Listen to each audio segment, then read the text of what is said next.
Standard 7 Subject General Science Unit 9 Heat. Good and bad conductor of heat. उष्णतेचे सुवाहक व दुर्वाहक. Place a steel spoon, a copper strip or rod, a divider from your compass box, a pencil and a plastic ruler in the glass breaker. Pour hot water heated up to 16 degree to 17 degrees Celsius into the breaker. Wait for a while. Then touch the outer end of each of the objects. Record your observation in the table below. एका काचेच्या चंचुपातात स्टीलचा चमचा, तांब्याची पट्टी किंवा सळई, कंपासमधील divider, pencil, प्लास्टिकची पट्टी ठेवा. त्यामध्ये गरम केलेले पाणी टाका. 60 ते 70 डिग्री सेल्सिअस पर्यंत तापलेले. थोडा वेळ थांबून त्यातील प्रत्येक वस्तूच्या पाण्याभरेल टोकाला स्पर्श करावा. तुमची निरीक्षणे खालील तक्त्यात नोंदवा. Object, how hot is water rest, म्हणजे टोकाला आलेली उष्णता. Very hot, hot or as cool as an the atmosphere. मुलांनो, हे सोपं आहे. आपण स्टीलचा चमचा टाकला गरम पाण्यात तर स्टीलचा चमचा पूर्ण मुलांनो काय होतो, आपल्याला गरम लागतो. What inference will you draw from this. यावरून काय निष्कर्ष काढाल. Sub substances are good conductors of heat while some are bad conductor of heat. Heat is easily conducted through a copper strip or pot, but not through plastic or wood. काही पदार्थ उष्णतेचे सुवाहक आहेत तर काही दुर्वाहक आहे. तांब्याच्या पट्टीतील किंवा भांड्यातून उष्णता सहजपणे वाहून नेली जाते, परंतु प्लास्टिक, लाकूड यामधून उष्णतेचे वहन सहजपणे होत नाही. आपण पेन्सिल टाकली तर आपल्याला ती थोडीशी कोमट लागेल, पूर्ण अशी गरम अशी लागणार नाही. जशी सळई टाकली तर आपल्याला ती गरम अशी लागेल. We can hold a glass tumbler or china cup full of hot tea easily in our hand, but not so a steel or copper cup if the same tea is poured into them. गरम चहा काचेच्या ग्लासमध्ये किंवा मातीच्या कपात घेतला तर तो आपण सहजपणे हातात धरू शकतो, पण तो चहा स्टीलच्या ग्लासमध्ये किंवा तांब्याच्या भांड्यात घेतला तर तो ग्लास किंवा भांडे आपण हातात घेऊ शकत नाही. मुलांनो, expansion and contraction of a solid substances due to heat. उष्णतेमुळे स्थायू पदार्थाचे होणारे प्रसरण व आकुंचन. ॲपॅरटस म्हणजेच साहित्य. A metal ring, a metal ball, a burner, ETC. धातूचे कडे, धातूचा गोळा, burner, ETC. Activity 1. Take a metal ring and metal ball of such size that the ball just passes through the ring. Hit the ball and check whether it passes through the ring. Now let the ball cool down and check whether it passes through the ring. एक धातूचे कडे व एक धातूचा गोळा अशा आकाराचे घ्या की गोळा कड्यातून जेमतेम आरपार जाईल. गोळा तापवा व तो कड्यातून आत जातो का ते पहा. आता गोळा थंड होऊ द्या व तो कड्यातून आत जातो का ते पहा. The above experiment tell us that metals expand on heating and contact or cooling. Solids expand due to heat and come back to the original state if heat is removed. However, the extent to which different solid expand is different. या प्रमाणे तुमच्या लक्षात येईल की उष्णतेमुळे धातू प्रसरण पावतात व उष्णता काढून घेतल्यास आकुंचन पावतात. उष्णतेमुळे स्थायूचे प्रसरण होते व उष्णता काढून घेतल्यास ते पुन्हा मूळ स्थितीत येतात. मात्र निरनिराळ्या स्थायूंचे प्रसरण पाण्याचे प्रमाण निरनिराळे असते. तर आपण उष्णता दिली तर तो गोळा त्या कडीतून जाऊ शकत नाही, परंतु पुन्हा आपण त्याच्यातून उष्णता काढून घेतली तर तो गोळा त्या कडीतून पूर्णपणे बाहेर जाऊ शकतो. Expansion and contraction of liquids due to heat. उष्णतेमुळे द्रव पदार्थाचे होणारे प्रसरण व आकुंचन. 500 ml conical flask, 2 holded rubber stopper, glass tube, measuring ruler, thermometer, stand, wire gauze, burner, graph paper, ETC. 500 मिलीचे चंचुपात्र, 2 छिद्रांचे रबरी बूच, काचेची पोकळी नळी, मोजपट्टी, तापमापी स्टँड, जाळी, बर्नर, आलेख पेपर इत्यादी. Procedure. Fill the conical flask completely with water.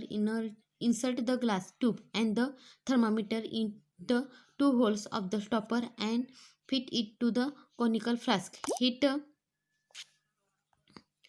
the water and with the help of the ruler record the water level in the glass tube. After vary 2 degrees Celsius rise to temperature.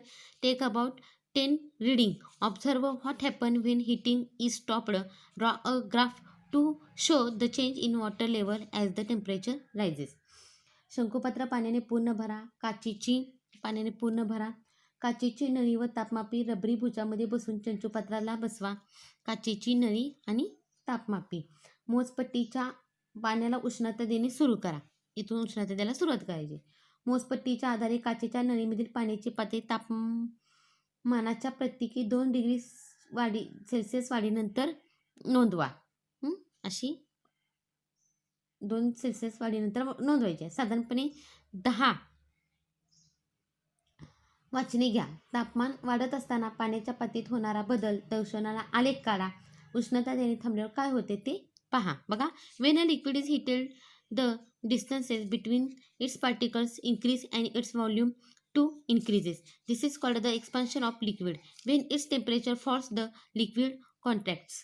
द्रवाला उष्णता दिली की द्रवाच्या कणामधील अंतर वाढते व त्याचे आकारमान वाढते. याला द्रवाचे प्रसरण होणे म्हणतात. तापमान कमी केल्यास त्याचे आकुंचन होते. हे आपल्याला ह्या प्रयोगावरून समजते. Expansion and contraction of gases due to heat. उष्णतेमुळे होणारे वायू पदार्थाचे प्रसरण व आकुंचन. Apparatus, glass bottle, balloon, hot water etc. काचेची बाटली, फुगा, गरम पाणी इत्यादी. Procedure. Fix a balloon on the mouth of a glass bottle. Hold this bottle in the hot water. What happens. एका काचेच्या बाटलीवर फुगा लावा. ही बाटली गरम पाण्यामध्ये धरा. काय होते ते पहा. The volume of gas increases on heating. This is called expansion of gas. On the other hand, on removing heat the volume of gas decreases. This is called construction of the gas.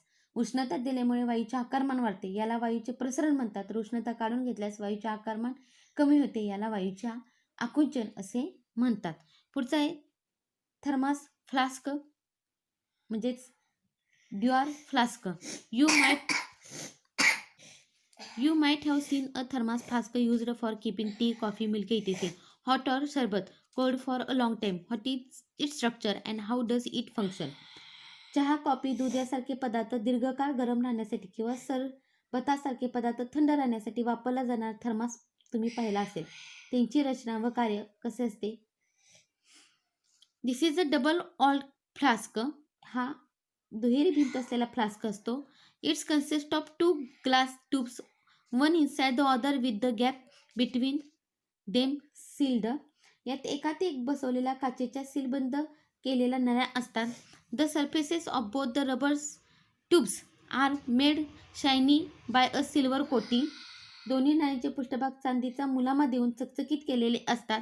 The air between the 2 tubes in removed a create a vacuum. दोन्ही नळ्यांमध्ये जी हवा काढून घेऊन त्यात निर्वात पोकळी केलेली असते. There is a protective jar of metal or plastic outside the tubes. नळ्यामध्ये बाहेर संरक्षक बरणी धातू किंवा प्लास्टिकची असते. For the protection of the flask, pieces of sponge or rubber are fixed between the outer jar and the flask. ही बरणी व आतील फ्लास्क यांच्यामध्ये स्पंज किंवा रबराचे तुकडे फ्लास्कच्या संरक्षणासाठी लावलेले असतात. ओके, इथे मुलांनो स्प्रिंग आहे का, स्पंज असा संरक्षणासाठी लावलेला असतो. मेटल प्लॅस्टिक जार, आपला धातू प्लॅस्टिकचे भांडे आहे.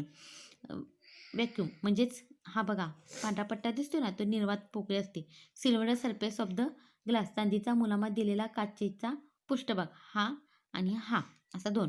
हॉटर, ह्याच्यामध्ये आपण थंड किंवा गरम पदार्थ ठेवू शकतो. आणि खाली त्याला आधार म्हणून रबर सपोर्ट असा म्हणजे रबरी आधार असतो.